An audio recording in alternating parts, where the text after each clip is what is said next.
What would be under conditioning? It'd be tilts. No, keeping good. This would be attitude, right? Attitude would be under here. And it really be attitude and like physical, mental, physical.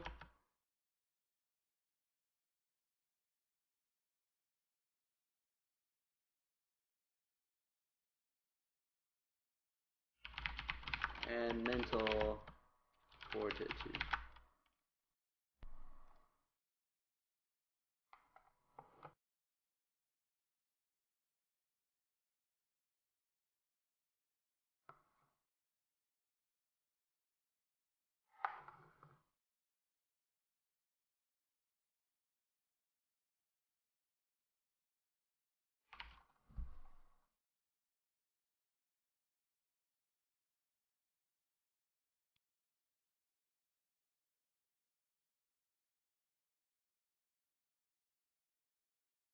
So, it's like attitude, not tilting.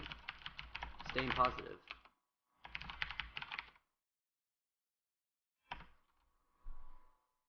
Physical aptitude, you know, working out.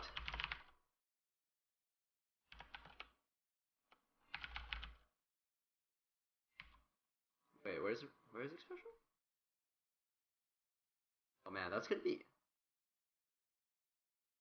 Why did that get voted up so much? What the hell? Yes, I'm amazing. Pass it on. Special transfer to curse.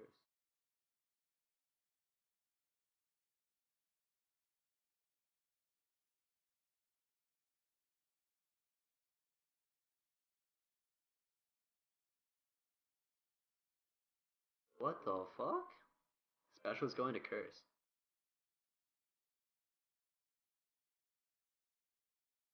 Working out.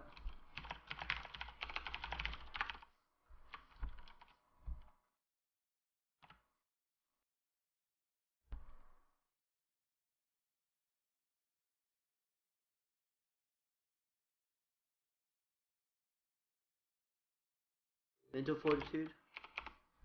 Actually, that would be under not tilting.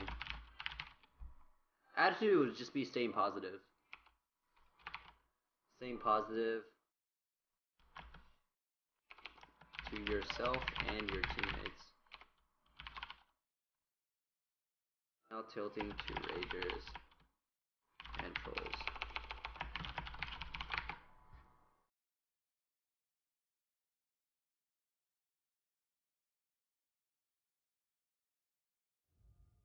Scour wins and doesn't work out, it doesn't mean it wouldn't help.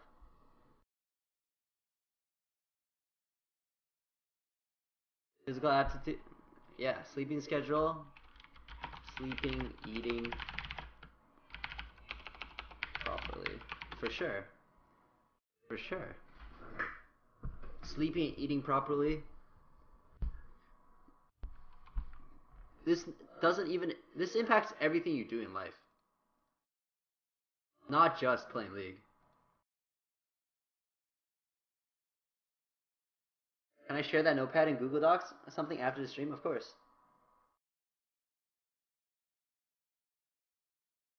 Masturbating to relieve stress. Alright, let's just add that. Why not? Jerking off. Kappa.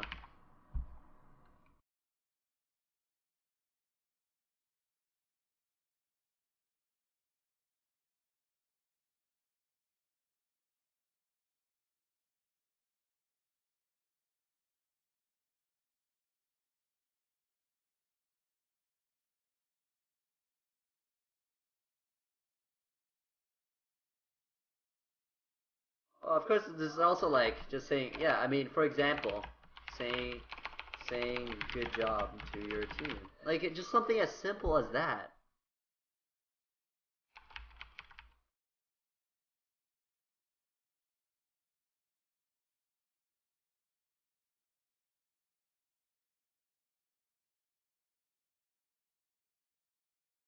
Alright, then the last one, the fucking really, really huge one.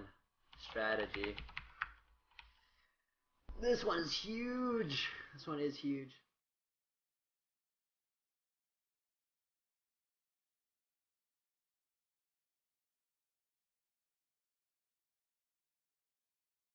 feel like sleep and a good internet and computer. Yeah, definitely. Like miscellaneous stuff like Misc, Misc, good computer, low ping, internet, good internet. You know, having the hardware.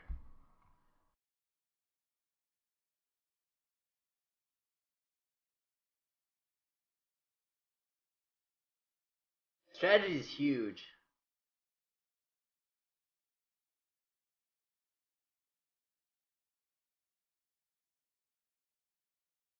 Skill synergy. Like strategy is huge, man. Like again, team comps. Team comps. Level ones. Let's say win condition. Win conditions. I think win conditions is the biggest part of strategy. It encompass just like how communication is very important for teamwork and synergy, and positioning is very important for mechanics. Win conditions is executing win conditions is the most important part of strategy.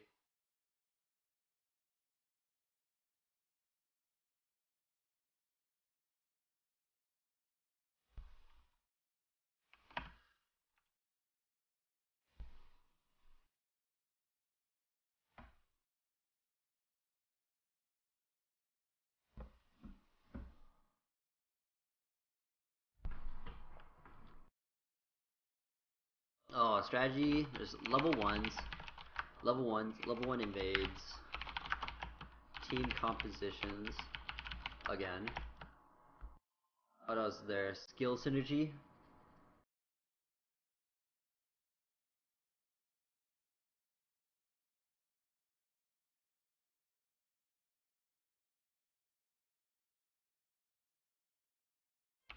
Like, there's just so much.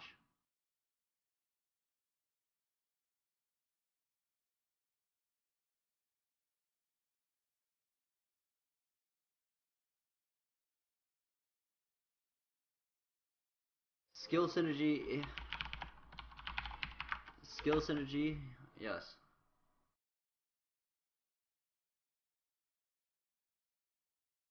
Like strategic. Everything is strategy, honestly. Everything.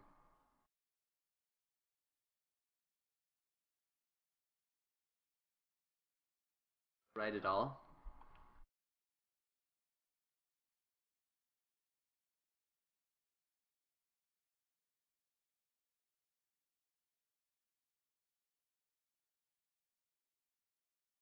Objective control. All of that's under win conditions.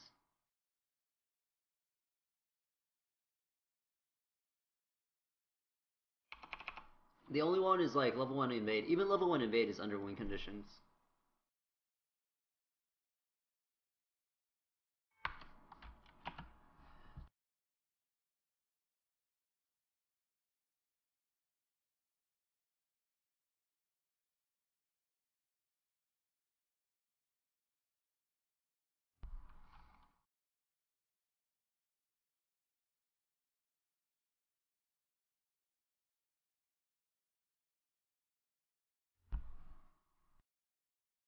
Vision control.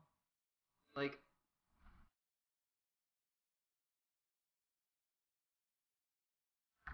morale should be morale. Alright, let me get that.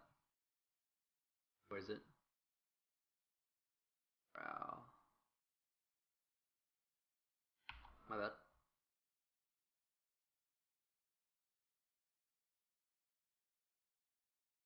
Counter jungling? That's all under win conditions. Alright, forget it.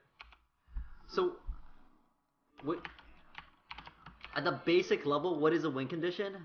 How you should win with your 5 champions versus their 5 champions.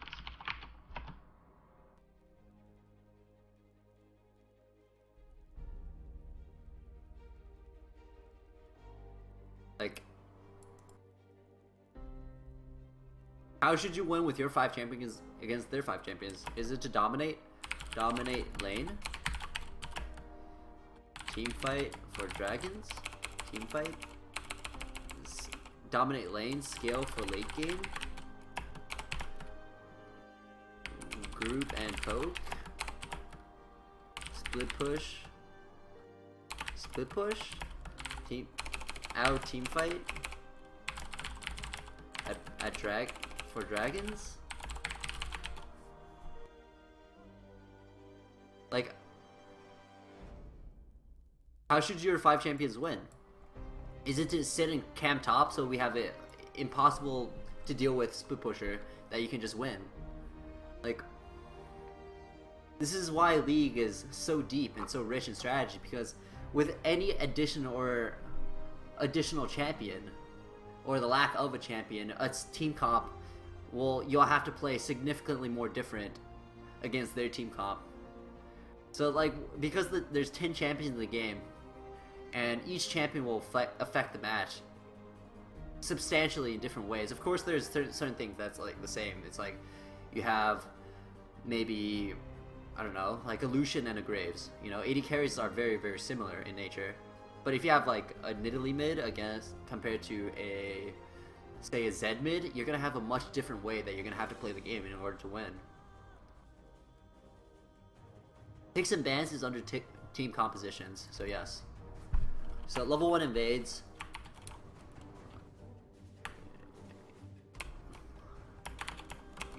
This is like really deep now. Like, for you guys, just like pretty much always work. Just invade 5 to the red, or late invade 153 at a buff. Like, this will always almost work in solo queue. If you just like late invade 153 at a buff, you'll probably get a kill or blow some summoners. Or if you just invade their red. Just invade red, whereas blue start jungler. But in competitive play, this is it gets way deeper. You want to pressure certain sides of the map that you want, say, your top laner to be, or you pressure a certain place and have your top laner TP to the other place to soak up the farm. Like, it impacts the game significantly, where the junglers start with their buff and where you want their pressure to be 7 minutes in when that buff respawns, in case you want to counter jungle. So like, level 1 is really, really deep. Going to freeze, and push. Team compositions, like counter picks. At the basic level, it's counter picks. It's like, well, I know that for a fact, Darius will shit on, what's like really weak top. I know for a fact that Darius will shit on Veigar top.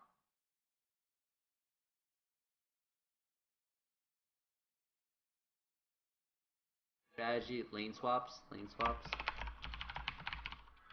I like it. So for you guys, all you have to worry about is counter picks. Just be like, well, I just need a counter.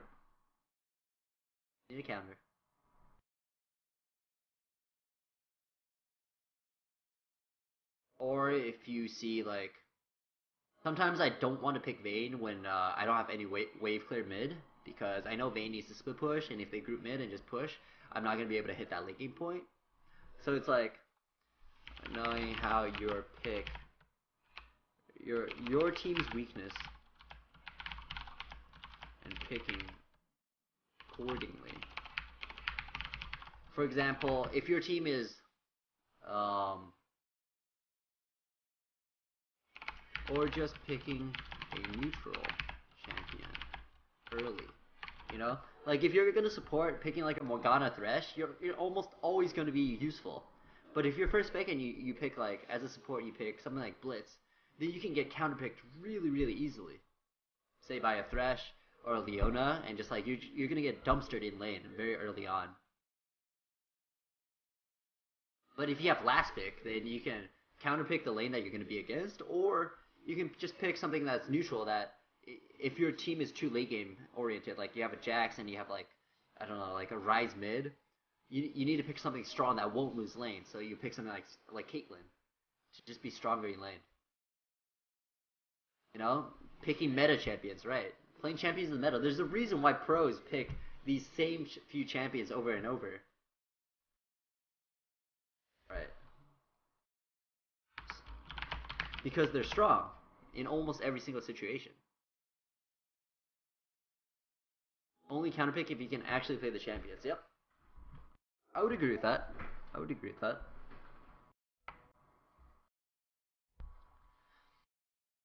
Skill synergy.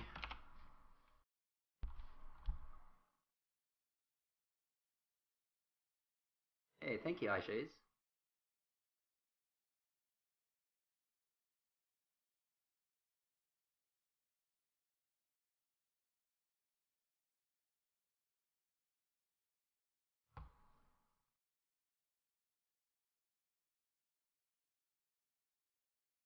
Am I gonna share this? Yeah. I'll have it in Google Doc.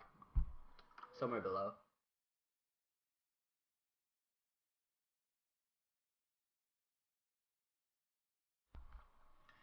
Skill synergy like EQ, Caitlyn EQ. Like something like that. Or maybe like Yasuo. Planning for a Yasuo. Gragas, Yasuo combos. Like what other synergistic things are there? Like long range poke synergy, like Caitlyn.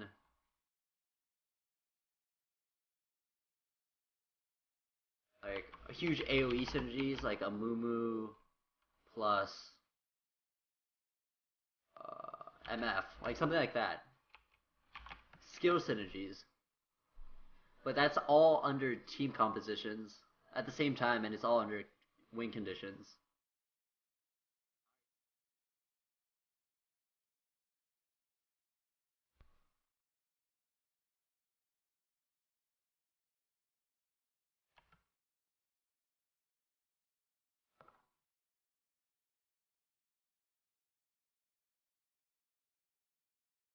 Getting kind of hungry. Is Expression actually joining Curse? Lane swaps.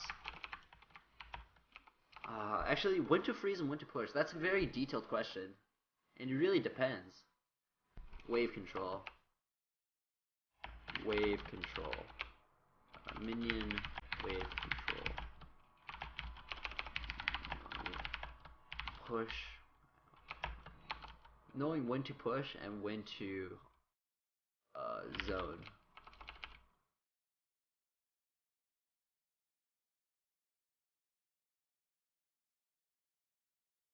Like, this is actually a really deep question. Knowing if the wave is going to push or not. Knowing how to position the wave. Knowing how the wave. Say you want to do dragon. Your team is strong enough to do dragon. It's like 15 minutes in. Then you want to push up as hard as you can to their tower, and then just group as 5 or group as 4 to just get the dragon. Force them to choose either they lose farm at tower or they have to fight you as dragon. Secondly, sometimes you just want to zone and you can't push hard enough, so you don't want to push at all. You want to slowly build up a wave, or just if they have a huge wave pushing to you, you just like slowly kill it off and don't push at all because you're so much stronger than them that you can just 2v2 them. Even when they have huge creep wave advantage, then you can just zone them off creeps completely, but you need to be very strong for that. Then there's situations where you want to build up a wave to get a dive, where you slowly push and generate from your tower and get it like 3 waves to their tower, and then get a 4-man dive bottom. Like minion wave control is a very deep part of the game, very deep part of League, and I can't just like go through every single situation with where you want the wave to be, and this impacts rotations like completely, and it's really beautiful sometimes when you look at competitive matches in Korea specifically, and the way they control the wave and how they use it to their advantage every single time.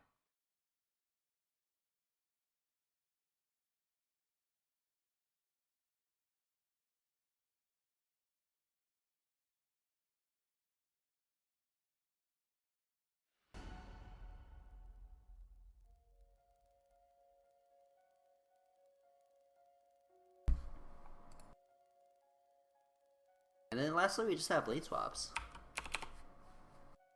Lane swaps, like, for you guys, all you have to worry about is, like, well,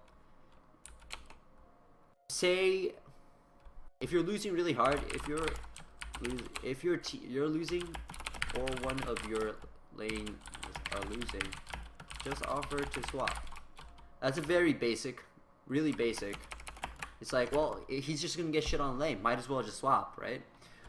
A slightly more advanced would be like, your top lane, say Lee, and lane opponent builds full armor, ask for a swap.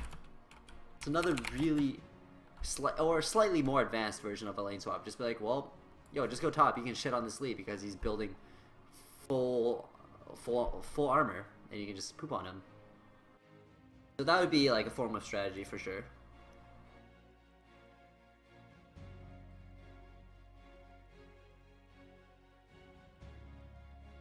And strategy is like, strategy is so deep. Almost every single decision you make, everything that you do involves a level of strategy.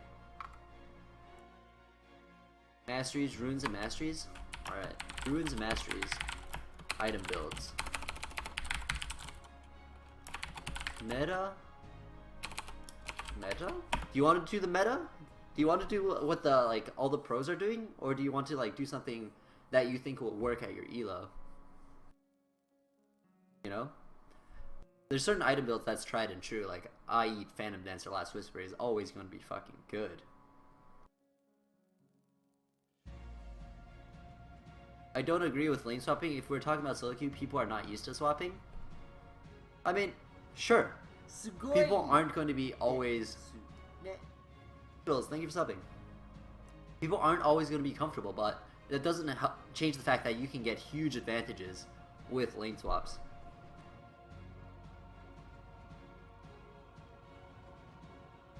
So next time we get that question asked, how I'm in bronze, like what should I do to improve? Like, is there one thing? I'll just link this.